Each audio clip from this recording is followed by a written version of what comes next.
This is the first edition that I'm going to do of this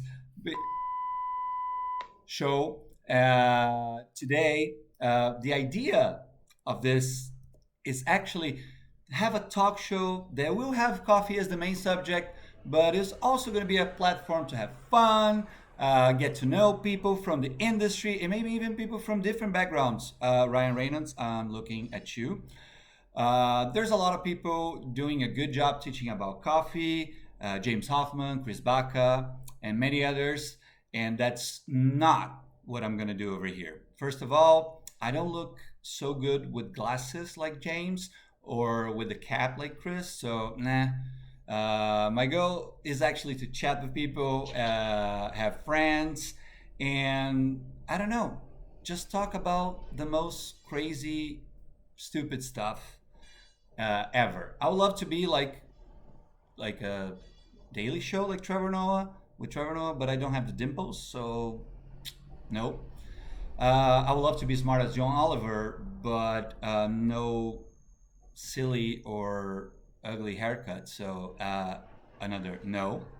Maybe I can be more like Stephen Colbert or Bill Mayer, but I don't smoke pot and my eyebrow just go up to here.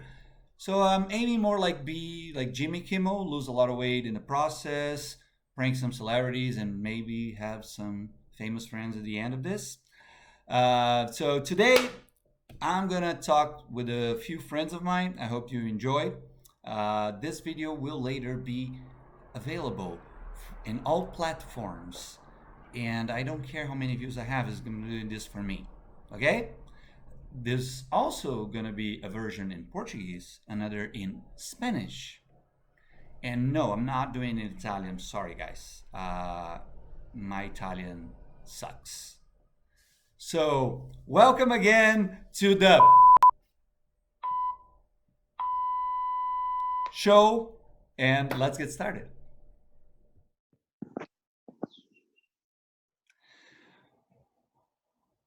So, my first guest today, it's the 2016 champion, the fourth place in the World Barista Championship in Dublin 2016, and the best DJ in the coffee industry. Please give your hand to Lem Butler.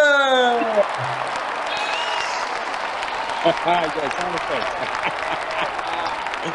Nice. Yeah, Oh, Lem, how's it going, my friend? going good, man. How's the Just, quarantine? it's good. I keep telling people it's like vacation without the beach. True to that. Like, like that. There's not a lot of people that don't know where are you from. So I want to know, so people to know where are you originally from in the United I'm States. originally from Boston, Massachusetts, but Cool. I was raised in North Carolina. You were raised in North Carolina. Did you start your work in coffee in North Carolina? Yes, yes. I started really late. I didn't get into coffee until my 30s. So 2 years ago, that doesn't the math doesn't add. How old are you, man? Like, look, I seriously thought that we are the same age. No, no, I don't think so. I think you're a lot younger. I turn next month. I turn 50. What? Yeah, man. What? Yeah, man. I turn 50 next month. No, no way, dude. You don't look like I'm look way older than you. You Way know, black don't crack.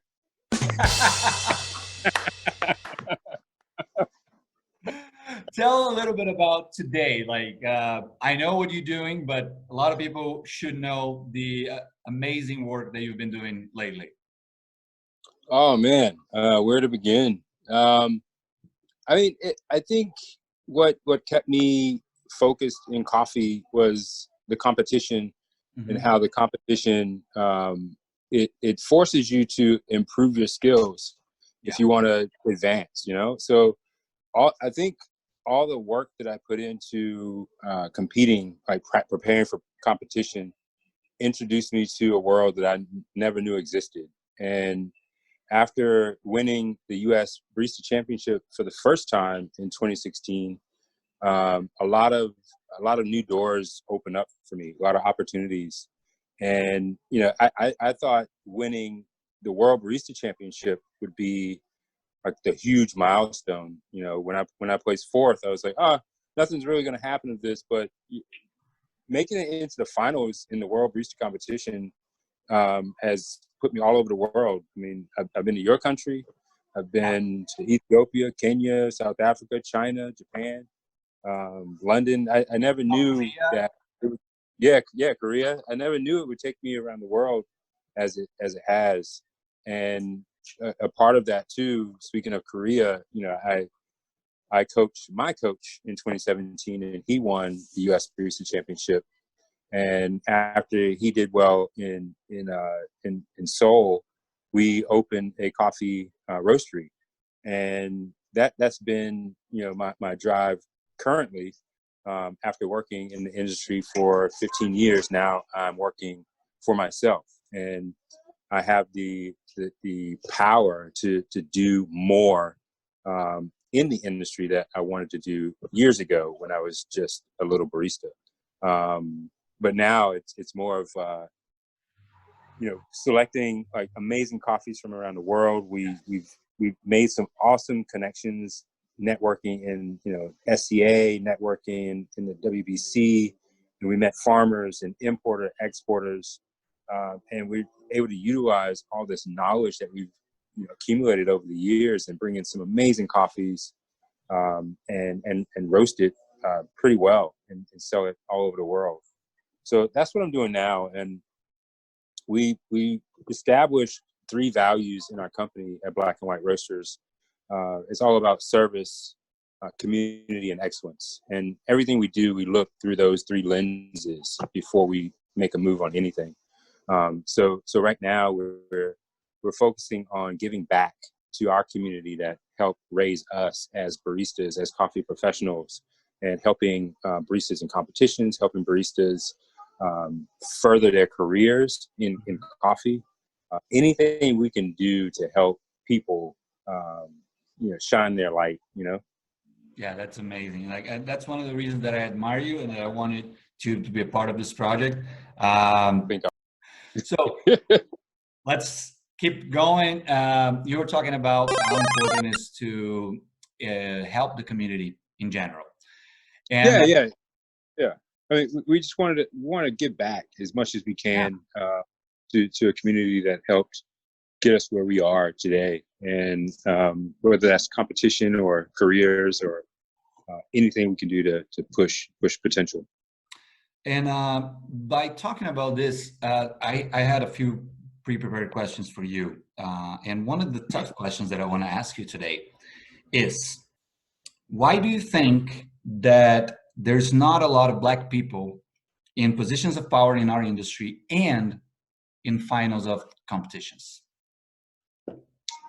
I mean, that's a tough one. Yeah. In the U.S., it has a lot to do with demographics. I mean, not only am I the only Black barista to win the U.S., but I'm also the only barista from the Southeast to ever win the U.S. And you're the only, if I remember correctly, you're the only that ever placed finals in the world. Yes, in Worlds too. Yeah, in Worlds as well, and that's a shame. And I think a lot of it has to do with having access to coffee professionals who have done it before, having access to the equipment from the equipment sponsors, having access to quality coffee. Yes. And if you don't have access to those things, then you're not going to start the race the same as everyone else. Yes. It's a shame that Ethiopia, the birthplace of coffee, they don't even have a national competition. There's no representation of Ethiopia at all. And the year is 2020, and that doesn't make sense. Kenya, Uganda, Zambia, places where you find amazing coffees, but it's a cash crop. So all those amazing coffees leave the country, and they're left with blenders or not so great coffee. So In for this me, as yeah, go ahead. in this regard, for example, I think in Brazil, if I remember correctly, we have, I think half of the population will be African descendants. And you don't see them in any position of power in our industry or even in the competitions. And that's my thinking. Do you think that we as coffee industry, we talk so much about equality, we talk about so many discrimination, any problems. Don't you think that we should have a percentage in the coffee shops or coffee industry in general that, of course, I don't have to have 50% of a segment of the population as my employees, but at least some demographic that will showcase the local population that I have. Don't you think that there, in this way, we can give more opportunity? Are you against this? What do you think? Oh, I'm totally for it. I mean, at the same time, I mean, look, I don't know how it is in Brazil, but in the U.S., I mean, if you look at densely populated areas like New York, L.A., you'll see or Atlanta, you'll see more, people of color behind the bar. You might even see more people of color in management positions. Slowly, you're starting to see more people of color owning businesses, coffee shops or roasteries in the U.S., where 15 years ago it was just unheard of. There's slow growth, and I think it has a lot to do with the pioneers in coffee who are actually putting themselves out there. That's why I feel it's important for me to continue to go to SCA, Yeah. always be in people's sight. So other people of color, when they see me, they can say, oh, I can do that too. Whereas before, there weren't a lot of, Black baristas or Black judges. And there are Black baristas in the industry, and they see the competition. They're like, well, this isn't something for me because I don't see me in this competition. I don't necessarily think it's anyone's fault in the industry. I don't think anyone is strategically keeping people of color out of the No, competitions I don't or think out of so. I think it just stems from colonialism, it stems from racism, institutionalized racism, Yeah. and also comes from human nature. I mean, we tend to want to be around people that look like us, and it's hard to step outside of that comfort zone and go and talk to someone that's not like you. So we have to encourage ourselves. We have to start with ourselves first and encourage ourselves to step outside of our comfort zone and communicate with other people that don't look like us. Yeah. And we start to do that more, then we start to see more representation around the world. One of my favorite bands when I was growing up, it's a local rap band here in Brazil called Racionais MCs. And one of the songs that he sings about a kid growing up in the slums, and the mirror, like the only thing that the kid would have, like someone as a hero to look for, is going to be like a drug dealer or someone in a position of power, and he would hate anything that would be different from that. And it's very powerful for me since I grew up this disparity, and I grew up actually idolizing a lot of people that fights against this. So my list of heroes, like if you look my screen right now, you're gonna have Muhammad Ali. That's my desktop, right? Martin Luther King, Malcolm X, Nelson Mandela. They are big heroes for me because they fought for equality, and that's one of the things that I don't think people talk too much. Is a delicate issue to touch, but I think it's important to raise a red flag about the inequality that we have nowadays. And the opportunities that were given to people. Like, I know that I had more opportunities because I was white. I came from a poor neighborhood that the majority were black people, but I had more opportunities. I know that I had more windows to open up to me because of the color of my skin. And I think we should recognize that. Yeah. Yeah. It was the same for me. It was, I had the option of, you know, placing, you know, value in role models, and where were these role models for me. I grew up in a neighborhood where, you know, the average kid only had one parent, you know, and that parent probably worked 2 or 3 jobs, so they were never home. Um, Fortunately, I had both my parents in the household, um, and I was raised in a way that, yes, I'm going to be at a disadvantage my entire life, but I'm not going to let that take me down. I'm going to have to continue to push on and push on harder than the average person that, you know, is my age or my, you know, same education or whatever the case may be. But, you know, I'm going to have it a lot more difficult, and I'm not going to let that bog me down. And, you know, kids in my neighborhood, they didn't have 2 parents to tell them that. So, you know, they're at a disadvantage. They're like, oh well, whatever. Here's these guys. They're making a lot of money selling drugs. I'm going to do that. Here, these guys, they've got this brotherhood in this gang that I don't get at home. So I'm going to join this, and it just sends them down a bad road that you just can't. It's, I mean, it's harder to recover from. You know, so I think I had an advantage growing up, although I was at a huge disadvantage socially. Yeah. And I just used that to, you know, through grade school, high school, college, and even now, you know, even with the competition, I never saw a black judge on the other side of the table in the whole That's fascinating. eight. Like, I'm trying to think, when you mentioned before, I was trying to think, do I know any black judges? I don't think so. No, I mean, there's more now than there's ever been, and you know, it came after my time. You know, Yeah, yeah. I, I I think like I judged you in 2011 in Houston. yeah, Yeah, I judged you there, and then I was super lucky to judge you in the Worlds as well. I was super stoked about it, and but I judged you in Houston, but I didn't thought about it until Dublin. They're like, what the heck? Like, he's the only black guy in the competition. yeah, and that was 2016, Yes, exactly. and it's 2020, and I'm still the only. Yeah, this year, you know, Anthony, he made it to finals. Yes, So it's 2 of us. I'm really looking forward to meet him. Like, he looks like a very nice guy. I saw a bunch of stories that you posted about him. Yeah, he's an amazing guy.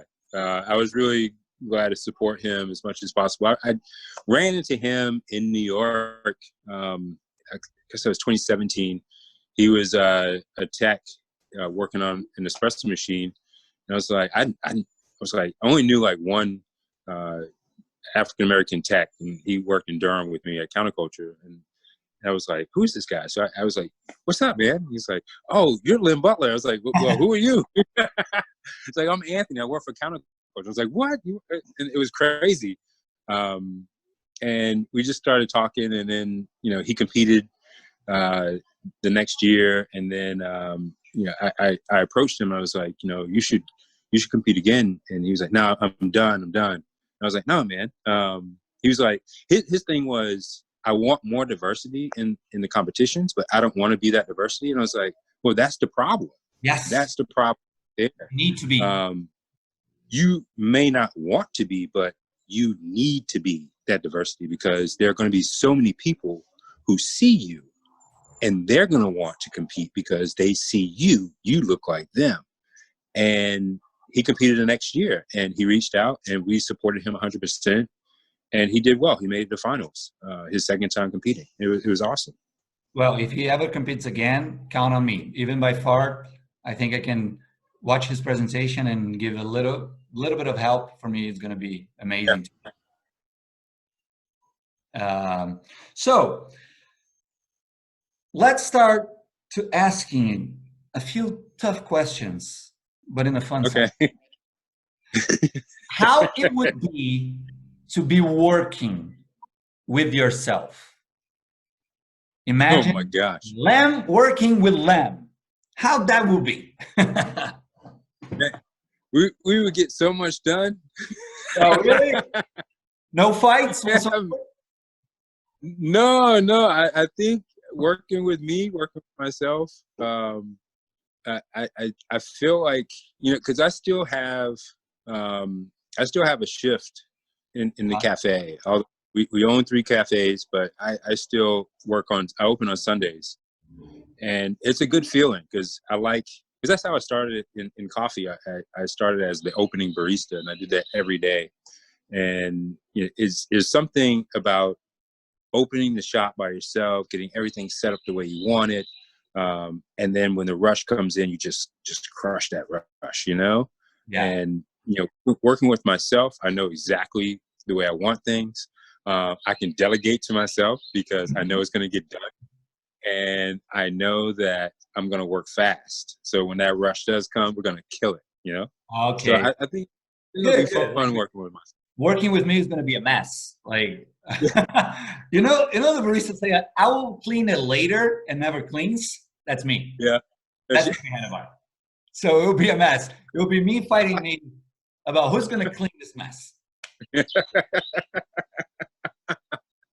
will be terrible. That's why I don't do competitions. Man, I used to be one of the messiest baristas first starting, and then when I started competing, and I asked Cindy Ludvigsen, Cindy Uh-huh. Chang back in the day, to be my coach. So she worked at Counterculture. We used their coffee when I worked in a cafe, and I would go and just pester her. I would be that guy, tell me more about the competition, tell me about the rules. And she laid into me, man. She was like, "You're messy. You need to like." She looked at my tech scores and she was like, "There's your problem. Control your tech scores, and everything else will fall in line." And ever since then, man, I've just been like a neat freak behind the bar, and yeah, haven't gone back. Cool. That's pretty amazing.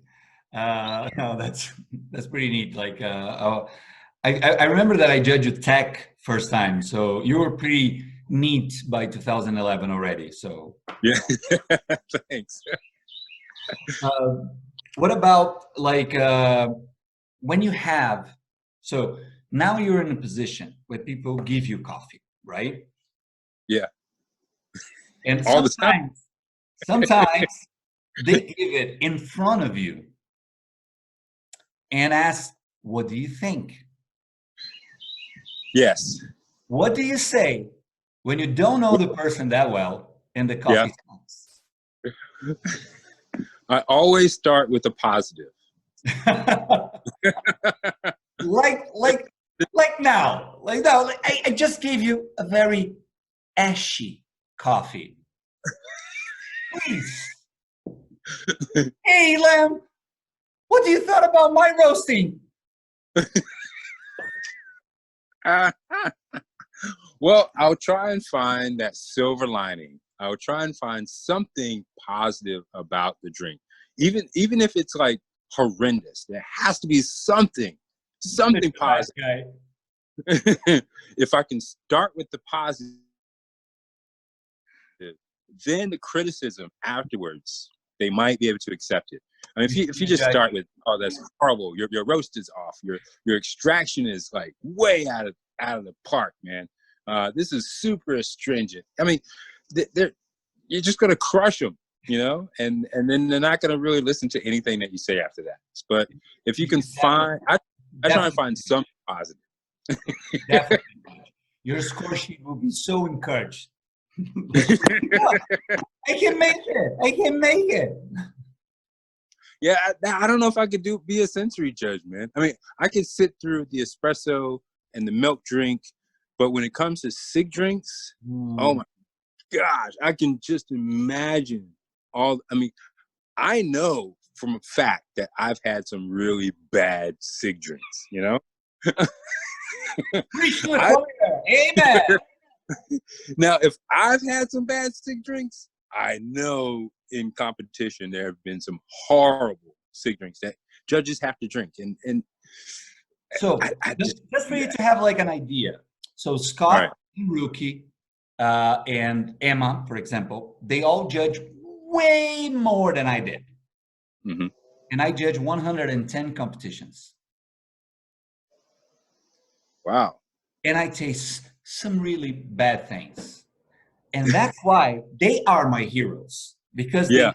they keep doing it after Yeah. they outdid me in so many bad signature drinks.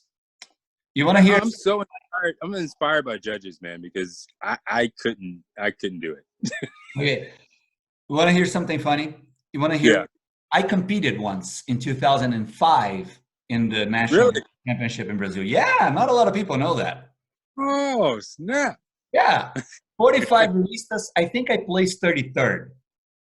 Bad. Yeah. Like I trained the night before my presentation. That's when I created my presentation. And that's why my sick drink. You want to hear my sick drink? Yeah. So try to imagine if it tastes well. High acidic lime kind of coffee from south of Minas. Okay. With green grape juice, star fruit juice, rosemary, ice cubes, salt, and pepper.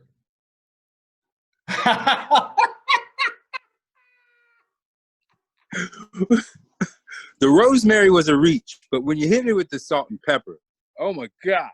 and I sold to the judge as a cold consomme.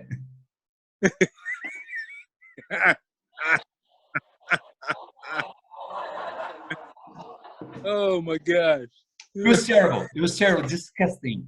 I have a list of the 10 worst signature drinks that I ever tasted in my life, and this still placed the first. Yeah. After all these competitions, I'm still winning. In this point, I'm still winning. Lots of acidity, salt and pepper. And some herbal rosemary. You need to learn you need to learn from you need to start from somewhere, you know. Yeah, you do, man. You really do. Let's talk about good coffees. Tell me a little bit about the outstanding coffees that you drink it the past 12 months. Oh, wow. Diabenza from Ethiopia is really good. Gesher Village is always a winner, also from Ethiopia. Recently, we picked up a coffee from the DRC, Mungano, which is really sweet. We had a coffee from Brazil, Peixoto, which was really awesome. Peixoto, yeah, well, there's a few Peixotos. I don't know the name of the farm. Oh, really? The one we had was pretty decent, man. And Kyle, you know, we both been to Brazil. I think I had the better experience going to Brazil than he did. Okay. Yeah, so I actually tasted in a better year. Probably you came in a better harvest year. Yeah, and also spent time in Espírito Santo. Yes. And had some really awesome coffees there.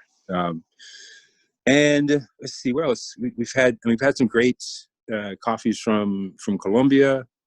But you know, and during this quarantine, what is your favorite cup that you're drinking lately? Oh man, I've been drinking tea. What? Good for you. I've been drinking tea. So the thing about COVID-19, it affects people with underlying, health issues, and I have underlying health issue, and it's I have a kidney disease which causes extreme hypertension. So I'm at risk, and coffee, I love it so much, and it's a part of my life that when I am working, I drink a lot of it, and I actually have to watch how much I drink. And since this whole COVID-19 thing happened, and since we've been in quarantine, I've only had like one cup of coffee, and that was the coffee from Gesher Village Wash. But other than that, I've just been drinking tea. Good, good. As long as you drink a lot of water as well. Yeah. Been drinking like half a gallon a day, and lots of tea, lots of green peppers, red peppers, lots of fruits. I'm not much of a Just trying tea to guy. system. Yeah. Huh? I'm not much of a tea guy. Like I've been drinking less coffee because since I'm at home, Martha will kill me if I drink too much coffee and be like hyper. So I drink like 1 or 2 cups a day, but I'm not much of a tea guy unless like I feel ill, and then I'll go for a tea. Right on. Yeah. I've So been drinking hibiscus tea with lots of honey. oh, I really like hibiscus. That's Yeah, that's one of my it's really favorite. nice. Yeah. Now, now I'm gonna have to ask you a few things. If you need to choose between one and then the other you're never going to be able to have in your life, Oh wow. right? So that's like very deep. Yeah. Orange or apple? Oh, I'd have to have oranges. I could do without apples. Okay, you can do without apples. So you're Yeah. orange guy. Got it. Juice or you like to eat the fruit? I like to eat the fruit. Oh, cool. Yeah. Espresso or filter? Ooh. Never again the other. Never again. Never again? Ever again. Ever. Filter. There you go. Like I'm more like you. A great espresso will beat any day the best filter coffee. Yeah. So now, cappuccino or macchiato? Ooh. Ooh. You thought I was going to throw a latte, right? A latte will be easier. I can give it rid of a latte, but I put a macchiato. I'll go cappuccino because that was my first real introduction into specialty coffee. So yeah, and that was the thing too. It's like opening the cafe, I'd get everything set up, and like 5 minutes before I open, I make myself a cappuccino and just enjoy it. It was like that calm before the storm. So yeah, Cool. cappuccino. Yeah. Cool. Cold brew or water? Water.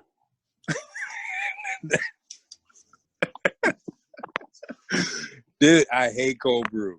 Who does? Who does like it cold brew? I don't know. I need to make it hard. Beer or wine? Ooh, another tough one. Yeah. Never again, huh? Never again the other. I'll go wine. You go on, you gotta give up a beer. I'd give up beer. I'll go wine. Wow. I'm no. Nah, beer guy here. Beer guy? Yeah. Beer All right. Internet or music? Oh, I go with music. Oh yeah, you give up on internet. You know, gotta have music, man. Gotta have music. I knew it. I knew it. I knew it. I knew it that you're gonna choose music. Well, man, it was a pleasure for me to have you here. I hope you're gonna enjoy it. We're gonna put this on Instagram, Facebook, and YouTube. And Yeah. dude, I can't wait to have more conversations with you. I know, man. I can't wait to see you in Melbourne. Yes. Oh no, before we're gonna have Poland. Come on, you need to go there. Poland? Yeah. I don't, when is that? It's October. It's a little bit before. October? Yeah. Ooh, that's gonna be tough, man. Why? I've got 2 weddings. I got 2 weddings back to back, September and October. I've got to go. Are you gonna be the DJ on the wedding? I'm gonna be a DJ at one of them. Woo! So I guess when I get married, I'm gonna have to have you here to be my DJ. Oh yeah, man. Oh, definitely. That Call would be me up. Call me up. I will be in Brazil like it's nothing. Hell yeah. Give me at least 6 months head lead time because I got to get Oh, that well, visa. I will. You're gonna get your visa. Don't worry. Yeah, last time I went, man, we didn't need a visa because I guess the Olympics had just ended. Yes. But we make it hard for you guys to get into our country, so you guys are like, oh, screw y'all. You gotta get that visa. And I understand it. I completely understand it. So I would definitely get my visa because I love Brazil. Brazil Oh is man, dope. gonna be dope. Thank you very much, Yes, my sir. friend. And Yeah, man.